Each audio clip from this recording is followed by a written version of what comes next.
नमस्कार दोस्तों, आपका स्वागत है हमारे चैनल पर।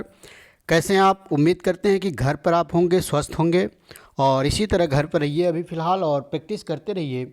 आज हम लोग प्रैक्टिस सेट नंबर 17 करने जा रहे हैं और 17 का पहला क्वेश्चन देखते हैं। नंबर सिस्टम को बहुत ही अच्छा क्वेश्चन दिया कि 15 और 85 के बीच 15 और 85 के बीच ऐसी कितनी संख्या हैं जो 7 से विभाजित है।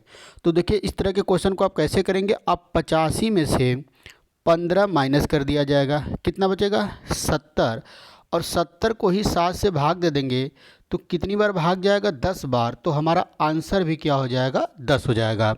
तो 85 और 15 के बीच में कितनी संख्या हैं जो 7 से विभाजित है, तो आंसर कितना हो जाएगा, 10 हो जाएगा। तो इसका आंसर होगा 10, ऑप्शन बी सही हो जाएगा। आइए अगला क्वेश्चन देखते हैं, क्वेश्चन नंबर 2। क्वेश्चन नंबर 2 देखिए, साधारण ब्याज का दिया कोई धन साधारण ब्याज की दर से 10 वर्ष में 2 गुना हो जाता है तो उसी दर से 20 वर्ष में कितना गुना हो जाएगा। तो देखिए, इस तरह के क्वेश्चन के लिए आपको एक मैं ट्रिक बता रहा हूँ।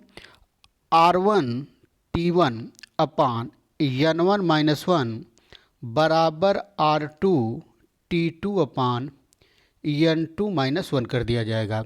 अब R1 का मतलब पहला ब्याज की दर मान लेते R है, पहला समय है 10, पहले कितना गुना हो, 2 गुना, तो 2 माइनस 1। अब बोला है कि उसी दर से, इसका मतलब R2 की वैल्यू भी R है, T2 की वैल्यू हमारा 20 है और En2 हम लोग से पूछ रहा है तो En2-1 कर देंगे। तो R से R कैंसिल होगा, 10 दुना के 20, तो यहाँ बचेगा 1/1 बच जाएगा, यहाँ 2/N2-1, तो N2-1 बराबर 2, तो N2 बराबर आ जाएगा 3। तो कितना गुना हो जाएगा, 3 गुना हो जाएगा। तो ऑप्शन सी सही होगा, 3 गुना हो जाएगा। तो इस फार्मूले को आपको याद रखिए, जब भी बोले कि ब्याज की दर से इतने समय में इतने गुना तो इतने समय में कितने गुना, तो यही फार्मूला हम लोग को लगाना है। आइए अगला क्वेश्चन देखते हैं, क्वेश्चन नंबर 3। क्वेश्चन नंबर 3 देखिए क्या दिया है कि दो संपूरक मतलब कॉम्प्लीमेंट्री एंगल का अनुपात 11:7 है तो छोटे कोण का मान बताइए। 11:7। संपूरक कोण आप जानते हैं कि ऐसे कोण जिनका योग 180 डिग्री, अगर दो कोणों का योग 180 डिग्री होता है तो वे कोण एक दूसरे के संपूरक कहलाते हैं। तो 11 और 7 का अनुपात है तो इनका योगफल कितना आएगा, 11 + 7 कितना आ जाएगा, 18, और 18 की वैल्यू कितना होगा, 180 डिग्री। तो एक की वैल्यू 10 डिग्री, तो छोटा कोण 7 है तो 7 की वैल्यू कितना हो जाएगा, 70 डिग्री। तो इसका मतलब छोटा कोण कितना हो जाएगा, 70 डिग्री। तो ऑप्शन सी हमारा सही होगा। आइए नेक्स्ट क्वेश्चन देखते हैं। अगला क्वेश्चन, क्वेश्चन नंबर 4। अनुपात और समानुपात का बहुत ही अच्छा क्वेश्चन है, बहुत ही अच्छा कॉन्सेप्ट हम लोग इसमें सीखेंगे। दिया है कि दो संख्याओं का अनुपात 5 संबंधी 6 है, यदि प्रत्येक संख्या में 6 जोड़ दिया जाए तो अनुपात 7 और 8 हो जाता है, तो वे संख्या बताइए। अब देखिए, पहले संख्या का अनुपात 5:6 था, बाद में हो जाता है 7:8। बोला कि प्रत्येक संख्या में 6 जोड़ना है। यहाँ देखिए, यहाँ भी पहली संख्या में भी 2 की वृद्धि हो रही है और दूसरी संख्या में भी 2 की वृद्धि हो रही है, मतलब प्रत्येक संख्या में समान वृद्धि हो रही है 2 की, लेकिन वास्तव में कितना जोड़ा है, 6 की। तो ये जो 2 की वृद्धि है ये 6 के बराबर है। हम लोग कहेंगे 2 बराबर 6, तो 1 बराबर 3, तो वास्तविक संख्या 5 है, तो 5 की वैल्यू कितना होगा, 15, और 6 की वैल्यू कितना होगा, 6×3 18। तो वास्तविक संख्या हमारी 15 और 18 होंगी और ऑप्शन सी हमारा सही हो जाएगा। तो संख्या कितनी है, 15 और 18। आइए अगला क्वेश्चन देखते हैं, क्वेश्चन नंबर 5। क्वेश्चन नंबर 5 देखा जाए क्या दिया हुआ है। दिया कि तीन संख्याओं का अनुपात 2:3:6 है, यदि उनका एचसीएफ 45 है तो तीनों संख्याओं का योगफल क्या होगा। तो आप जानते हैं कि अगर संख्याओं का अनुपात दिया है और एचसीएफ दिया है तो एचसीएफ से अगर अनुपात में गुणा कर दिया जाए तो डायरेक्ट हमारी संख्या मिल जाती है। तो जो N1 होगा वो होगा 2×45 बराबर 90। इसका मतलब पहली संख्या कितनी है, 90। जो N2 होगा वो 3 का अनुपात है तो 3×45 करेंगे, 3×5 = 15, 3×4 = 12, 1 13, 135 हमारी दूसरी संख्या हो जाएगी। N3 निकालना है तो 6×45 करेंगे तो 6 5 के 30, 3 बचेगा, 6 चौके 24, 3 27। अब इन तीनों संख्या का योगफल पूछा है, तो ये पहली संख्या आ गई, दूसरी संख्या आ गई, तीसरी, इसको जोड़ दिया जाएगा। 5 7 3 10 9 19, 1 बचा, 2 1 3 1 4, 495। इसका मतलब तीनों संख्याओं का योगफल कितना आ गया? 495। मतलब ऑप्शन सी सही होगा। आइए अगला क्वेश्चन देखते हैं। क्वेश्चन नंबर 6 आते हैं। दिया है प्रॉफिट और लॉस का, लाभ और हानि का क्वेश्चन है। दिया कि मयंक एक वस्तु की कीमत 2 गुना कर देता है तो उसका लाभ 4 गुना हो जाता है, तो मूल लाभ प्रतिशत क्या है? तो मान लीजिए वस्तु का सीपी है और वस्तु का एसपी है। तो मान लीजिए पहले P1 जो लाभ हो रहा है वो हो रहा है एसपी माइनस सीपी। भाई पहले ही लाभ होगा, विक्रयमूल्य में से क्रयमूल्य घटा देंगे। अब बोला है कि वस्तु की कीमत 2 गुना कर दिया जाए, सीपी तो वही है लेकिन एसपी कर दिया 2SP। तो अब जो लाभ होगा P2 वो होगा 2SP माइनस CP। तो बोला कि लाभ पहले का 4 गुना है, मतलब A इसका 4 गुना है। तो SP माइनस CP करेंगे, इसका 4 गुना बराबर 2SP माइनस CP, क्योंकि बाद वाला लाभ पहले वाले का 4 गुना है। तो इसको सॉल्व कर दिया जाए तो ये हो जाएगा 4SP माइनस 4CP बराबर 2SP माइनस CP। तो यहाँ आ जाएगा तो 2SP बराबर 3CP होगा। यहाँ से SP और CP का रेशियो निकालेंगे तो देखिए हमारा जो आ जाएगा 3:2 आ जाएगा। इसका मतलब कि CP हमारा 2 है, SP 3 है। तो 2 रुपये की चीज़ को 3 रुपये में बेचेंगे तो कितना प्रॉफिट होगा? 1। 2 पर तो 1/2 और 100 से गुणा कर दिया जाए तो आंसर आ जाएगा 50%। इसका मतलब वास्तविक लाभ कितना है? 50%। तो ऑप्शन ए सही होगा, 50%। आइए अगला क्वेश्चन देखते हैं। क्वेश्चन नंबर 7 दिया है x और y दो सम संख्या हैं। x और y दो सम संख्या है तो निम्न में से विषम क्या है?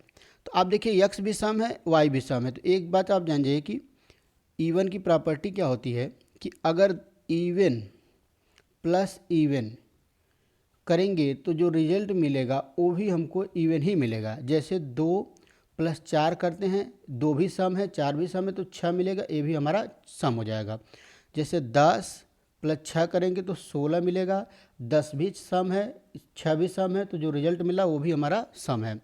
तो अब जब सम मिल गया तो आप जानते हैं कि सम में अगर एक प्लस कर देंगे तो अगली संख्या विषम मिल जाएगी। तो अगर x भी सम है, y भी सम है, तो x + y जो मिलेगा ये भी सम होगा, और इसमें एक प्लस कर देंगे तो ये क्या हो जाएगा? विषम हो जाएगा। तो विषम संख्या क्या होगी? x + y + 1। ऑप्शन सी सही हो जाएगा। आइए अगला क्वेश्चन देखते हैं। Question number 8। आइए देखिए क्या दिया है कि दिया कि 6 अंकों की सबसे बड़ी संख्या जो 71 से पूर्णतः विभाज्य है। तो 6 अंकों की सबसे बड़ी संख्या होती क्या है? 1 2 3 4 5 6। ये 6 अंकों की सबसे बड़ी संख्या है तो 71 से पूर्णतः विभाजित होना चाहिए। तो सबसे पहले हम लोग 71 से भाग दिया जाएगा, तो एक बार भाग जाएगा 71, बचेगा 2 8 9 9 आ जाएगा। 4 बार भाग चला जाएगा, 4 एकम 4, 4 सत्ते 28, कितना बचेगा? 5। फिर अगला 9 आ जाएगा, भाग नहीं चला जाएगा, 0 बार जाएगा, फिर अगला 9 आ जाएगा, 7 8 56, तो 8 एकम 8, 8 सत्ते 56, तो कितना बच गया? 1 और 3, और अगला 9 फिर आ जाएगा, फिर 4 बार भाग जाएगा, 4 सत्ते 28, 4 एकम 4, 4 सत्ते 28, तो यहाँ बचेगा 5 और 3 35, रिमाइंडर 3 बचेगा। लेकिन बोल रहा है कि यह पूर्णतः विभाजित होना चाहिए, तो जो रिमाइंडर बच रहा है अगर इसी को संख्या में से घटा दिया जाए तो ऐसी संख्या मिल जाएगी जो 71 से पूर्णतः विभाजित हो जाए। तो 1 2 3 4 5 6। अब इसमें से हमको 35 क्या कर देना है? माइनस, तो यहाँ बचेगा 4, यहाँ बचेगा 6 9 9 9 9। तो ऑप्शन कौन सा मैच कर रहा? ऑप्शन हमारा सी मैच कर रहा है। तो इसका ऑप्शन क्या हो जाएगा? सी ऑप्शन करेक्ट होगा। आइए अगला क्वेश्चन देखते हैं। अगला क्वेश्चन दिया है कि 6321 में से छोटी से छोटी क्या घटाया जाए कि प्राप्त संख्या 14 से पूर्णतः विभाजित हो जाए।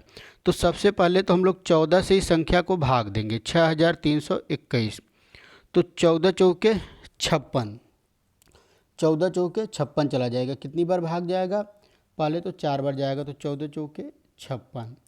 अब यहाँ बचेगा 7 और 2 आ जाएगा, 14 पचे 70 हो जाएगा, 14 पचे 70 होगा, 14 चौके 56, तो ये बच गया 6321। फिर से एक बार चेक कर लेते हैं भाग को। यहाँ पर 2 बचेगा, सही है, तो यहाँ पर 2 आ जाएगा और यहाँ पर 1 आ जाएगा, तो 14 कम 14, तो यहाँ पर 7, रिमाइंडर 7 बच गया। तो अब बोला है कि कौन छोटी छोटी संख्या घटाई जाए, तो जो रिमाइंडर बचा है इसी को अगर घटा देते हैं तो रिमाइंडर 0 बचेगा। इसका मतलब क्या घटाना पड़ेगा, हमको 7 घटाना पड़ेगा।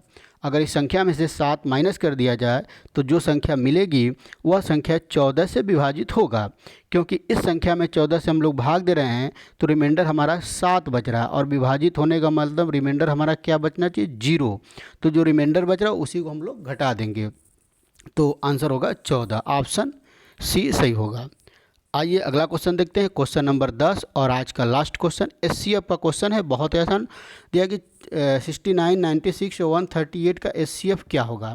तो आप जानते हैं कि एचसीएफ निकालने का क्या तरीका होता है, भाग विधि। एक होता है भाग विधि और एक होता है गुणनखंड विधि। तो भाग विधि क्या होता है, एचसीएफ निकालने के लिए भाग विधि आसान होता है। तो इसमें करते क्या है, सबसे पहले किसी भी दो बड़ी संख्या को ले लेंगे, जैसे हम लोग 96 और 138 को ले लिए, तो 96 से 138 में हम भाग देंगे, 96 से 138 में हम भाग देंगे, तो एक बार भाग जाएगा 96, 2 बच गया, 4 बच गया। अब 42 से 96 में फिर भाग देंगे, 2 बार चला जाएगा, 2 दूना के 4, 2 चौके 8, 12 बचेगा। अब 12 से 42 में भाग देंगे, 12 तेईस 36, 6 बच गया। अब 12 6 से 12 में भाग देंगे, 6 दूना 12, तो इन दोनों का एचसीएफ होगा 6, इन दोनों नंबर का एचसीएफ होगा 6। अब 6 से जो बची हुई संख्या 69 इसमें भाग देंगे, तो 6 एकम 6 बचेगा, 9 बच जाएगा, एक बार जाएगा 6, 3 बचेगा। अब 3 से 6 में भाग देंगे, 3 दूना के 6, तो आखिरी भाजक, आखिरी बार जिस संख्या से नंबर कट रहा है वही हमारा तीनों संख्या का एचसीएफ होगा। तो आखिरी भाजक हमारा 3 है, तो यहाँ तीनों संख्या का एचसीएफ क्या हो जाएगा, 3, तो ऑप्शन सी सही होगा। तो ये हम लोग का 10 क्वेश्चन का प्रैक्टिस सेट रहा, और उम्मीद है कि आपको पसंद आया होगा। आप इसी तरह का प्रैक्टिस करते रहिए। अगला सेट लेकर आते हैं, तब तक के लिए धन्यवाद।